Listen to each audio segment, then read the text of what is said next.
Olá, sejam todos bem-vindos. Eu sou o Murilo, coordenador de conteúdo da Bet Brasil, e está começando mais um Conexão Bet. Este é mais um espaço de diálogo da Bet Brasil para conectar você com a comunidade educacional e trazer os temas mais relevantes do setor. Hoje vamos falar sobre educação para o bilinguismo no Brasil, do ensino de língua estrangeira à educação bilíngue. E para falar sobre esse assunto, nós recebemos a Vanessa Tenório, mestre em educação pela Universidade de Bath, na Inglaterra, especialista em neurociências e comportamento pela PUC, Rio Grande do Sul, e em marketing pela ESPM. Além disso, a Vanessa é palestrante internacional, escritora, gestora escolar e cofundadora da Systemic Bilingual, a primeira metodologia de educação bilíngue no país. Vanessa, seja bem-vinda, é um prazer recebê-la. O prazer é todo meu, Murilo. É muito bom sempre falar para essa audiência, que é uma audiência qualificada, desses participantes, desses seguidores da Bet Brasil. Então, o prazer é todo meu. Perfeito, Vanessa. Então, para a gente começar, Vanessa, eu gostaria que você explicasse um pouquinho mais sobre esse conceito de educação bilíngue integrada a outras disciplinas e a diferença desse conceito para as aulas de inglês mais tradicionais. Bom, é uma diferença bastante grande, né? Apesar de que esse conceito guarda-chuva, digamos assim, de educação bilíngue, ele abrange muitos modelos se a gente pensar mundialmente, né? Alguns usam esse termo como guarda-chuva, outros usam outros termos, né? Às vezes é até uma questão política, né? De países ou de regiões do mundo. Mas, enfim, o que é que quer dizer isso? Pelo menos o conceito que nós utilizamos para a educação bilíngue. É uma educação feita em mais de uma língua. Educação, né? Então, o que é que quer dizer educação? Então, você educa uma pessoa utilizando como meio duas línguas diferentes, se for bilíngue, né? Duas línguas diferentes, em geral, a língua oficial do país, e a segunda, ou essa adicional, aqui seja a escolhida, né? Pela razão que for. Então, aqui no Brasil, a gente tem, principalmente, educação em português e inglês, mas tem várias outras iniciativas, né? Inclusive Libras, então português e Libras, que também é uma maneira da gente dizer que a pessoa se comunica em duas línguas, né? E é de fato. Então, em si, isso já dá uma pista da diferença para ensinar inglês.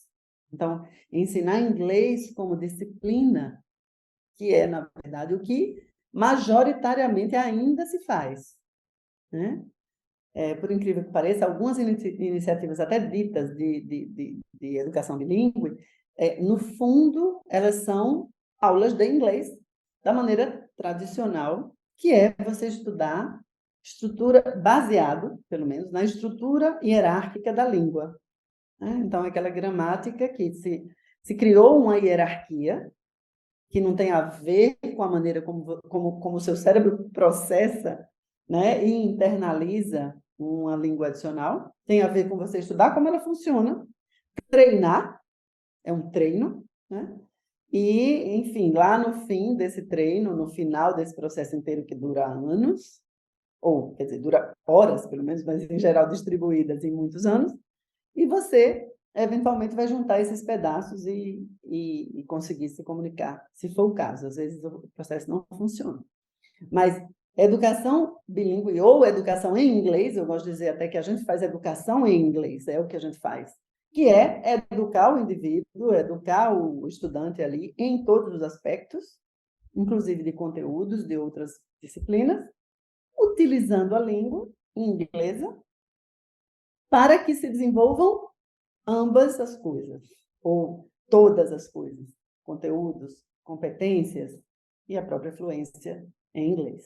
Então, é um processo muito mais complexo, né? Muito mais profundo. E até pegando um gancho nessa questão, um dos grandes debates educacionais hoje em dia é como despertar o interesse dos alunos em sala de aula, como engajar eles, como fazer eles serem mais participativos, de modo que eles sejam protagonistas ali também do seu aprendizado. Então, quando nós falamos de educação bilíngue, nós também contemplamos essa atuação mais participativa dos alunos, como isso agrega na formação deles. Na verdade, o fato de você estar educando em inglês, o que vai fazer a diferença para contemplar o que você está falando é, na verdade, como se faz isso, o método, né? A maneira de se fazer a educação, seja ela em inglês ou em português, é a mesma, é o mesmo olhar, né?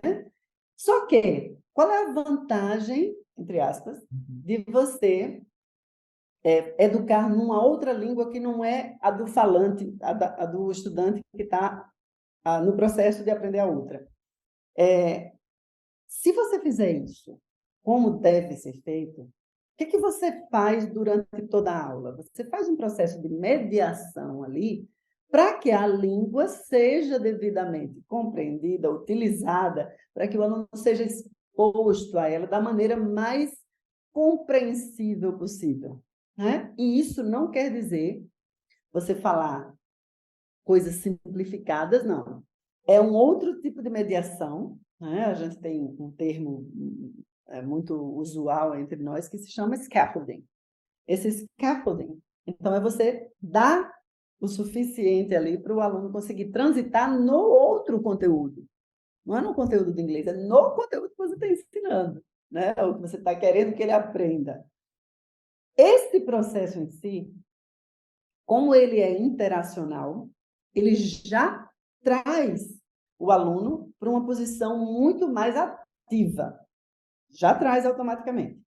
Aí, dependendo das suas propostas, né, de tarefas ou de atividades, ou do que quer que seja que você está planejando ali, aí você ainda acelera mais esse processo de o aluno protagonizar o aprendizado dele, né? Porque você tem que estar com um olhar nele o tempo inteiro. Eu gosto muito de falar o seguinte: o professor, ele tem que estar ligado, não é na performance dele, é no que ele está provocando no aluno dele. Então, esse olhar o tempo inteiro para o aluno é que faz com que você garanta, né, se o professor estiver devidamente formado, ele vai garantir ali que o processo se dá com o aluno no centro e não ele. Então, a educação em uma outra língua que não é automaticamente compreendida pelo aluno faz com que você tenha uma atenção maior, você como professor, uma atenção maior, se o aluno está mesmo entendendo o que você está dizendo. Então, quando o professor dá aula, no nosso caso em português, ele até esquece que existe essa possibilidade do aluno não estar nem entendendo o que ele está dizendo, né? E frequentemente isso pode enveredar por uma palestra, eu estou falando aqui sozinho, né? Então, esse processo de interação, eu acho que ele é a base para esse outro movimento aí de tornar o aluno realmente o protagonista. E que tipo de recursos, que tipo de práticas podem ser adotadas para exatamente chamar a atenção do aluno, fazer ele participar, né? Que tipo de metodologia a gente pode abordar nesse conceito?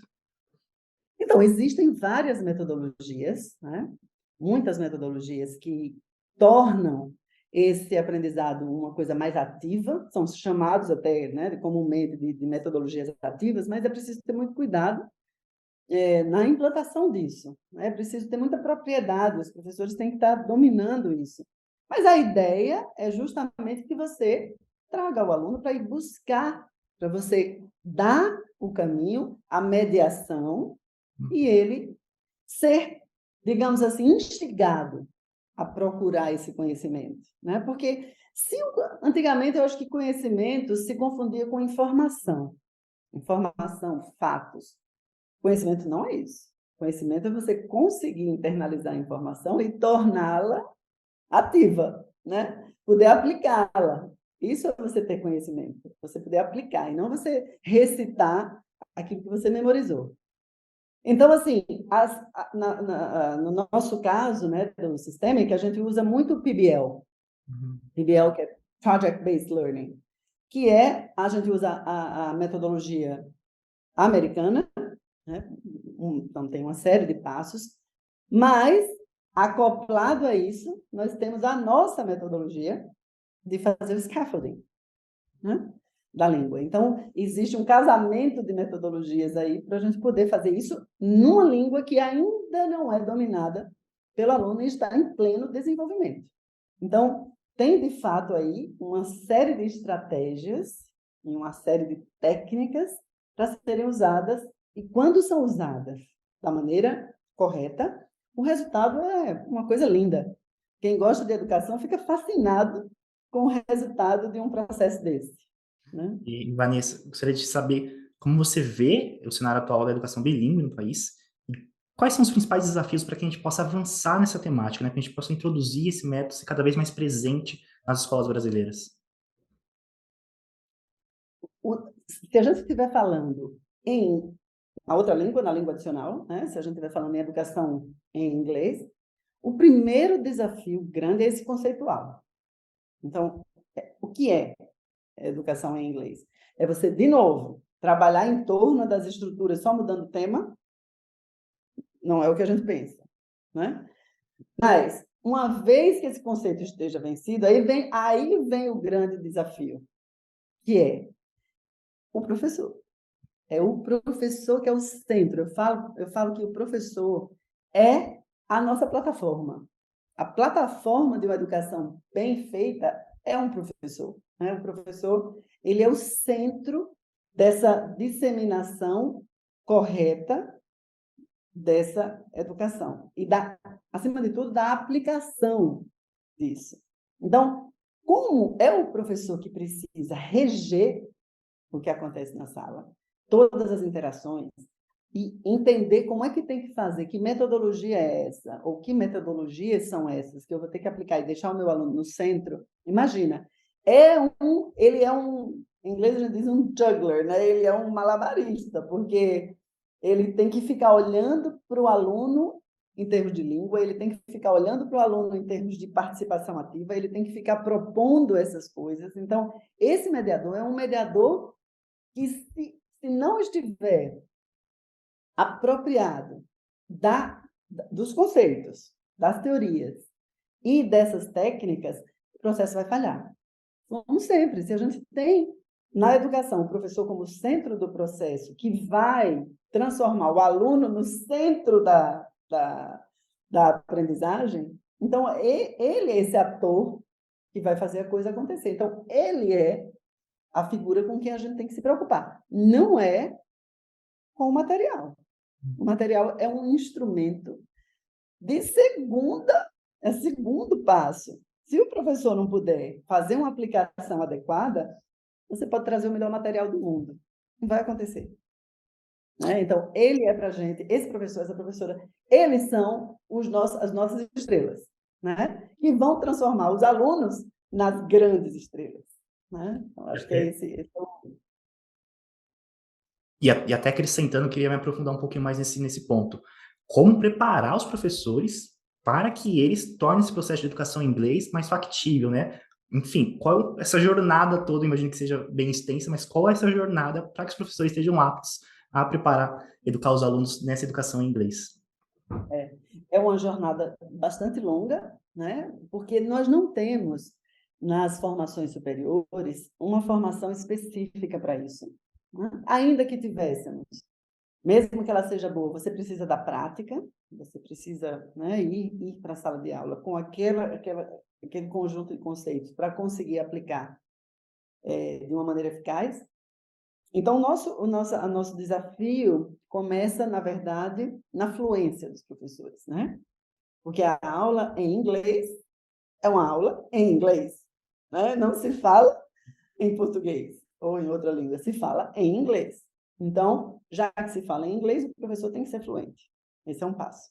O segundo, uma vez que ele seja fluente, nós precisamos dotá-lo das teorias necessárias, né? Então, ele precisa se apropriar disso, dos conceitos teóricos que estão por trás dessa aquisição, porque o que acontece no processo de educação em inglês, com a língua, é a aquisição subconsciente dessa língua em geral. E é atrás dela que a gente está. A gente está buscando essa aquisição subconsciente quando a gente usa conteúdo para fazer essas duas coisas. Entendeu? Então, tem que ser bastante integrado não pode ser destacado. Agora a gente vai ver ciências, agora a gente vai ver inglês. Não, isso não é educar em inglês. Não é mesmo, né?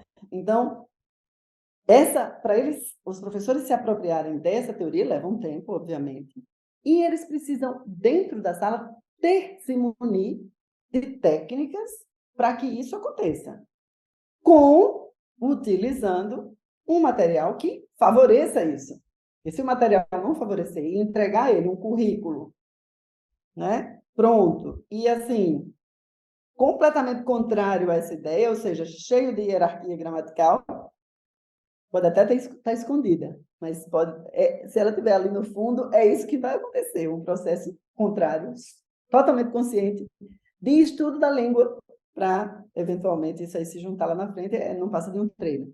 Mas, então, assim, veja que essa trajetória do professor, ela é uma trajetória quase que contínua, porque a gente precisa formar inicialmente, dotar das técnicas. O que a gente faz é esse processo. A gente acompanha de perto esse professor. Então, acho que o bonito desse trabalho é justamente isso, é estar do lado do ator que vai fazer a coisa acontecer, né? Então, nós acompanhamos de perto. Quando eu falo de perto, é um acompanhamento semanal. Eu estou falando em acompanhamento semanal. Então, assim, é de fato um processo extremamente bem cuidado, mas sem ele, dificilmente isso vai acontecer. E essa troca, né, essa reflexão, porque existe uma reflexão sobre a prática. A teoria está sendo aplicada e essa teoria está valendo, essa prática está dando certo, o que não está dando certo? Né? Qual é esse conjunto de técnicas que eu não estou usando ou estou usando de uma maneira que não está dando resultado? Então, essa reflexão contínua é o que a gente acompanha, é o que a gente fomenta, é o que a gente é o nosso objetivo principal no Systemic, né? E como você vê esse caminho para o futuro, Vanessa? Nós temos avançado nessa questão de formação dos professores. Como você enxerga aí para os próximos anos? Bom, é um trabalho. Eu vejo assim várias iniciativas, por exemplo, de cursos de extensão, né?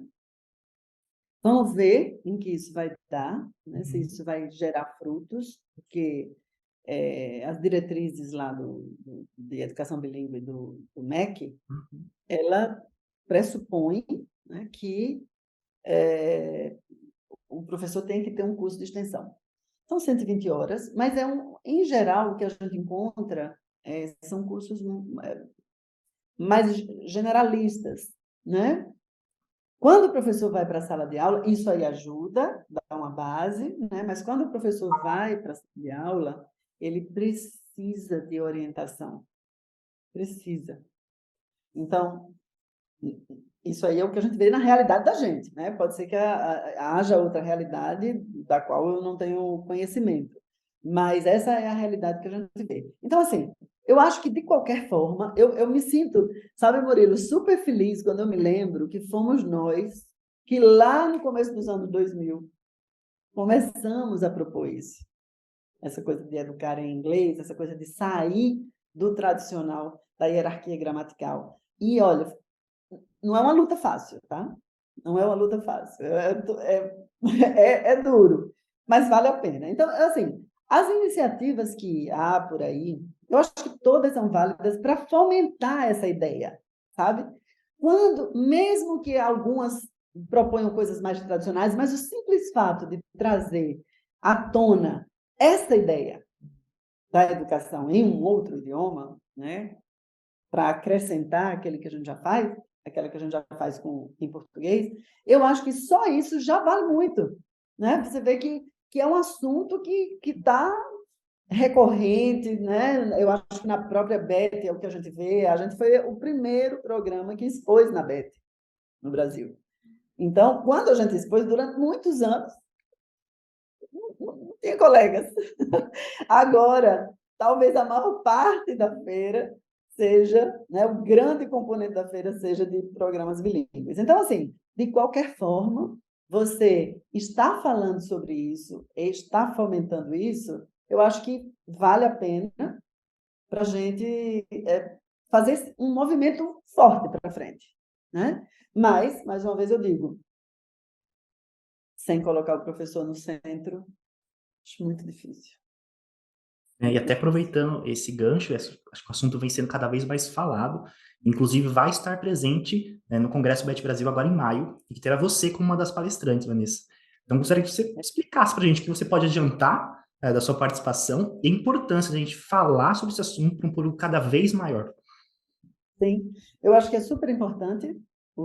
Vai ser um painel, se não me engano, né? Um painel em que vamos trocar ideias entre os participantes, e eu acho isso super importante. Esse debate eu acho que é muito importante, né? Existem outros pontos de vista, então acho que é muito bacana essa iniciativa de trazer esse assunto dessa maneira, para ser debatido e não ser somente palestrado, né? E também eu sei que eu já participei de outros painéis da BET, e eu sei que também se incentivam as perguntas, né? Então, eu acho que isso é um avanço também. Eu acho que a BET vem avançando também nesse formato aí de como disseminar conhecimento, como compartilhar. Está muito interessante ver essa jornada acontecer, né? Muito bom, parabéns. Legal, Vanessa. Então, quis saber suas expectativas para o evento, o que o público pode aguardar aí desse painel, dessa palestra sua lá na BET. Olha, eu acho que a minha expectativa é de que o público seja grande, porque justamente o assunto está sendo muito debatido, né? Então, eu acho que vai ser um público bacana, o que é muito interessante para cada vez mais pessoas, né, se apropriarem aí, ou se não se apropriarem de uma vez, mas serem aí picados por esse bichinho aí que vai instigar, né, a conhecer mais, a se aprofundar, porque eu acho que o que a gente não pode é fazer uma educação bilíngue de superfície. Eu acho que a gente tem que se aprofundar nisso, né? Tem que ser uma coisa muito mais abaixo em termos de profundidade, lá mergulhando, para a gente não oferecer mais do mesmo, ou para a gente oferecer um processo que possa ser quebrado, ou que já venha, né, mal desenhado, né, e, portanto, com uma oferta não tão rica, que não vai levar os resultados que a educação bilíngue bem feita leva. Então, assim, quando ela é bem feita, o resultado é muito bonito. Para quem gosta de educação, é muito bonito, porque a gente vê no aluno, no indivíduo, uma coisa multidimensional mesmo, sabe? Então, não se trata apenas de dotar o aluno de fluência na língua. Vai muito além, vai muito mais profundo, e eu acho que a minha expectativa é que a gente consiga passar essa mensagem no painel durante a BET. Não, com certeza, é um assunto super importante e que certamente a gente vai aprofundar lá na BET. Vanessa, infelizmente nós vamos ficando por aqui. Gostaria muito de te agradecer por esse bate-papo, por essa conversa. Foi um prazer recebê-la aqui hoje, viu? O prazer foi meu. Eu que agradeço a oportunidade de compartilhar um pouco dessas ideias, né? E disseminar esse conceito de educação em inglês. Obrigado, viu, Vanessa? E quem quiser saber mais sobre esse assunto e conversar com a Vanessa, é só participar da BET Brasil 2023, que acontecerá de 9 a 12 de maio, no Transamérica Expo Center em São Paulo. Este é o maior evento de educação e tecnologia da América Latina e terá como tema central Educação e Trabalho para Novos Futuros. Serão discutidos assuntos ligados à educação básica e educação superior e profissional, por meio de palestras, painéis, rodas de conversas, workshops e muito mais. As inscrições para o congresso já estão abertas e podem ser feitas no site brasil.betshow.com. O credenciamento para visitar a feira é totalmente gratuito e também pode ser feito no nosso site. Outras novidades você acompanha nas nossas redes sociais, @betbrasil. É isso, nós vamos ficando por aqui. Muito obrigado pela audiência e até a próxima!